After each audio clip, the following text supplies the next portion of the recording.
This is Longyearbyen, the town in Norway where it is illegal to die. This unusual situation dates back to 1950, when the Norwegian government passed a law making it illegal to die and be buried in this town.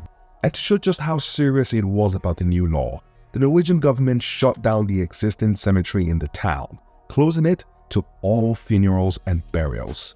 So, obvious question, why is it illegal to die and be buried in Longyearbyen? The answer to this lies in the location of the town. Longyearbyen is an Arctic town in northern Norway that's less than 1,000 miles away from the North Pole.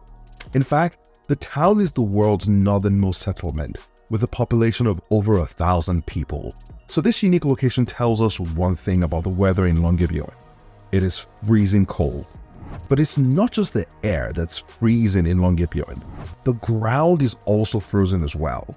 In fact, the ground in the town is in a state of permafrost, which basically means it remains frozen all year round. The extreme cold temperatures mean that bodies buried in the ground anywhere in this town do not decompose and will instead stay frozen. But this also means that the permafrost preserves not just the bodies, but any harmful viruses or pathogens in them as well. To drive home this point, in 1998, scientists exhumed bodies of people who had died in Longyearbyen during the 1918 flu pandemic.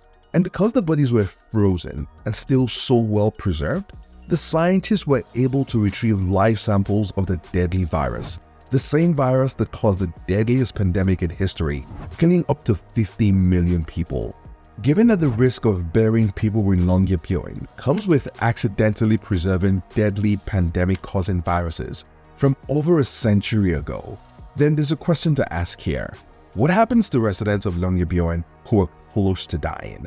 As part of the law that prevents local burials in the town, residents who are terminally ill are literally required to leave the town and travel to mainland Norway for their final days.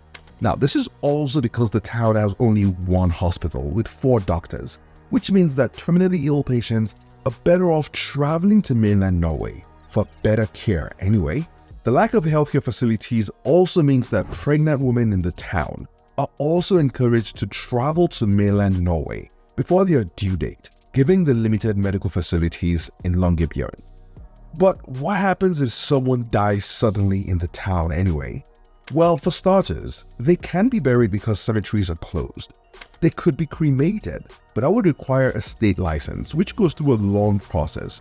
And so in most cases, bodies of those who die suddenly in the town end up being transported to mainland Norway, where they can be buried properly. So why would anybody live in Longyearbyen, given the unusual laws on dying and being buried? Well, it comes down to the fact that even though there is this weird law on dying and the scary thought of deadly pandemic viruses being perfectly preserved on the ground, for the 2,000 people who live here, Longyearbyen is still home. And the interesting thing is that thousands of tourists are attracted to the town as well, with over 100,000 tourists visiting in 2016 alone.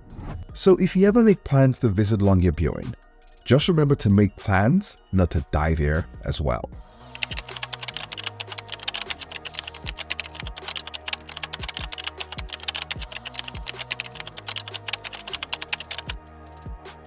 That's it for today. Thanks for watching. If you enjoyed it, then give the video a thumbs up because that really helps the channel grow. And don't forget to subscribe as well. But before you go, check out all the cool videos on this channel, starting with this one right here. See you in the next one.